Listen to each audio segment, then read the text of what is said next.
Just a couple of years ago, if you wanted to get a phone with a big screen and good specs, that would be almost impossible. It would either lag, either have a small screen, it was all about compromise. Last year, Samsung announced the Samsung Galaxy Grand, a device with a big display and a mid-range phone that is affordable, yet having this large screen. However, it had a 480p display, it was lagging, it was not all that good. This year, Samsung aims to change that with the Samsung Galaxy Grand 2. The second edition of the Grand features a large 5.25-inch display. It runs on a snappy Snapdragon 400 chip and has a nice camera on the back. Now on paper it all looks good, but how does it feel in real life? Let's find out. The Galaxy Grand 2 adopts the faux leather stitched design that Samsung first used in the Note 3, but in the Grand 2 it feels much more like cheap plastic rather than anything else. Nonetheless, having this even most basic imitation of leather is better than the signature Samsung glossy plastic. In terms of size, the body of the Grand 2 is not too thick, but it's not razor slim either. The phone overall has become more ergonomic than its predecessor and it's easier to use. It is also solidly put together and does not squeak or squeal when you hold it tightly. The lock key is on the right and volume on the left, and both protrude nicely and have nice travel, making them easy to press. The Galaxy Grand 2 comes with a large 5.25-inch 720p LCD display, so images and text appear sharp.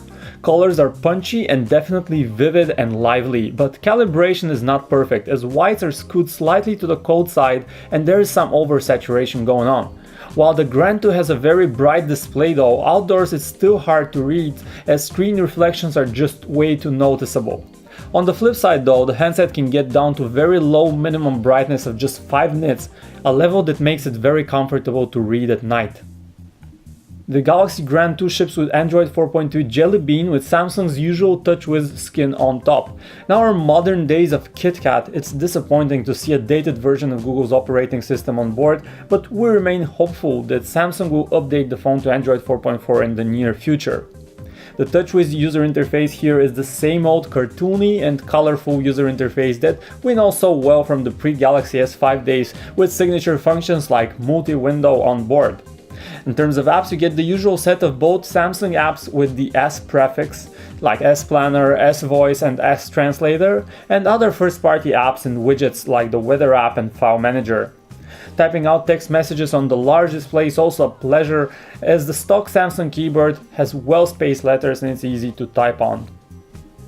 The Galaxy Grand 2 is a mid-range phone that does not feel underpowered at all. It runs on the quad-core Qualcomm Snapdragon 400 system chip, a surprisingly capable piece of silicon that handles the Android daily grind with virtually no lag or slowdown. We're looking at 4 Cortex-A7 based cores running at up to 1.2 GHz, along with a generous 1.5 GB of RAM and the usual for the class Adreno 305 graphics chip running at up to 450 MHz. With such a large display, the Grand 2 is also a device that will certainly appeal to gamers. Good news is that it is capable of running the latest games, including even heavier titles from the Google Play Store. It is not as future-proof as high-end phones of course, and some games won't run at maximum detail, but if you're not particularly picky about that, the Grand 2 can also be used as an affordable gamer's phone. There's one caveat though, with internal storage of just 8 GB of which only around 5 gigs are available to the end user, you would definitely need a micro SD card. Luckily, memory expansion is supported and you can pop in cards of up to 64 gigs. The Galaxy Grand 2 gives you the choice of a Samsung-made custom Android browser and Google Chrome for surfing the web. Both get the job done swiftly and efficiently. Samsung's solution, however, offers an immersive full-screen mode that makes best use of space, while Google's Chrome has an advantage in its cross-device syncing capabilities and slightly better interface. Scrolling around and zooming in and out is relatively smooth on both browsers with only an occasional stutter. In terms of connectivity, the Galaxy Grand 2 ships in 3 different models. Model G7100 is the single SIM version with only HSPA mobile data. We have a G7102 that is a dual SIM version for emerging markets, and it also has HSPA 3G connectivity. And finally we have the G7105, a single SIM model that actually supports 4G LTE, so 3 models, 2 with 3G and 1 with 4G, selling differently in different markets. We've got the single SIM version for review here, but the other models should look nearly identical. Neatly, the Grand 2 also comes with dual channel Wi-Fi as well as the more traditional connectivity options like Bluetooth 4.0 and AGPS, but there is no NFC on board. The Samsung Galaxy Grand 2 features an 8-megapixel autofocus camera with a single LED flash as well as a 2-megapixel front-facing camera.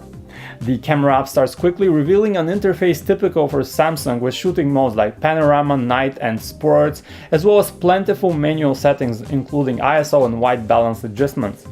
On the whole, images captured on the Grand 2 are definitely good, way above the average for this price class, looking sharp, vivid and generally noise-free.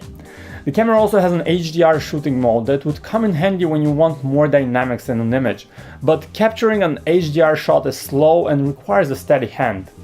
The main camera can also record video with up to 1080p resolution at 30 frames per second, and recorded footage looks pleasingly smooth and sharp.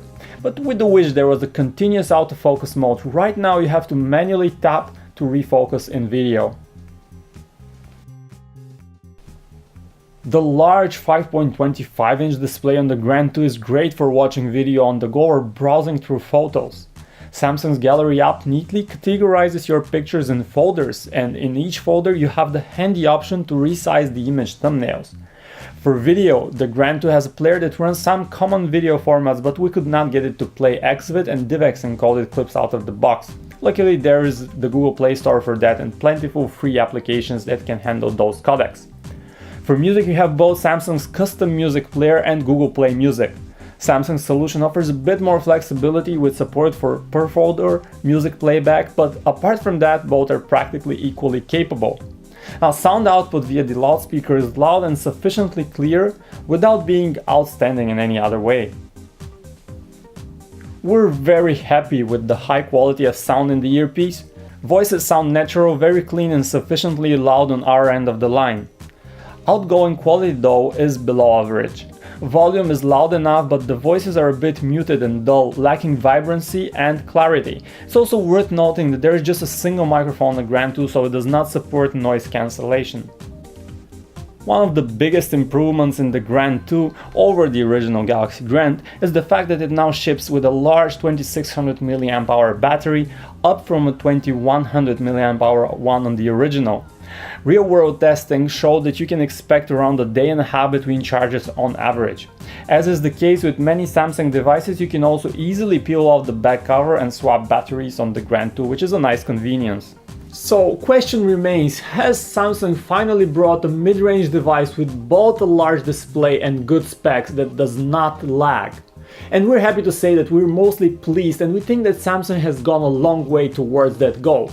With the Galaxy Grand 2, of course. It's a device that costs around €250 or that's around $350 off contract, and the price of course varies by market, and this has 3 different variants, so this will differ by variant as well. But overall it's a zippy device. It has a nice and large display, it's a sharp display, 720p, and the camera takes actually pretty pleasing images. So all in all, we're pretty pleased with this phone, and we definitely recommend you to check it out and also take a look at our in-depth review at phonearena.com.